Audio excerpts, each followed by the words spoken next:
If Robert Mugabe was worried his support within Zanu-PF was slipping away, his fears were calmed this afternoon. The party's politburo backed the 84-year-old Zimbabwe president if an election runoff was necessary. The country's electoral commission is yet to give any sign of publishing the result, which the opposition claim to have won. But tonight it looks clearer that Zanu-PF will fight on. In another signal to the opposition, war veterans loyal to Mugabe marched through the capital Harare, claiming the MDC's victory claims were a provocation. Our international editor Lindsey Hilsum reports from Johannesburg on the day's developments. President Mugabe greeted the Zanu-PF Politburo, reportedly split between those who felt the game was over and those determined to fight on, knowing that if he goes down, they go down too. They met for 5 hours. Last week, Mr. Mugabe said the presidential poll wasn't a boxing match, so they wouldn't need a second round. But today they decided it was their last chance of retaining the power Zanu-PF has held for 28 years. His lieutenants whispered and strategized.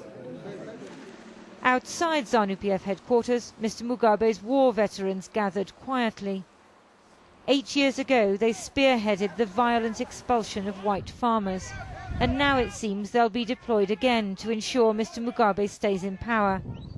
As before, they say the opposition is in the pockets of the farmers and Britain. A good number of white people have been spotted all over our country, in our farms, villages, proclaiming victory for their president, as they claim, Morgan Tsvangirai. A victory that has not yet been announced. Most probable that is not even possible. Supporters of the opposition MDC were outside their party office, which was reportedly raided by police last night. The MDC say their leader Morgan Tsvangirai won the presidential vote. They fear violence, as the hardliners in Zanu-PF appear to prevail. So I see them pushing Mugabe to the right. I see them making false bravados and false advice to Mugabe, which they've given over the years. And one of the problems why we are in this critical situation is that they've been telling Mugabe lies, and Mugabe has been believing them. The streets of Harare and Bulawayo were calm today, but there are reports of police roadblocks and arrests of opposition supporters elsewhere. So many cases across the country where people are being arrested, either purportedly for celebrating victory, or sometimes if they are seen still gathered in areas where Zanu-PF has already lost a declared result for the House of Assembly. Zimbabweans talk of their desperate economy more than anything else. The 100,000% inflation rate, the lack of food and money. As they wait and wait for election results, and now it seems for a second round in the presidential poll, violence and intimidation may become their main concern. And our international editor Lindsey Hilsum joins us now live from Johannesburg. What's the latest you're hearing there?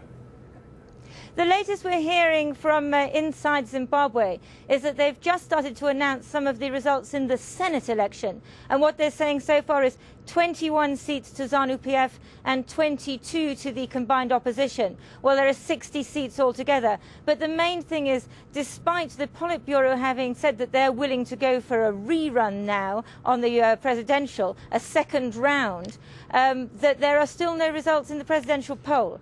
I've been talking to somebody who is pretty close to Zanu-PF.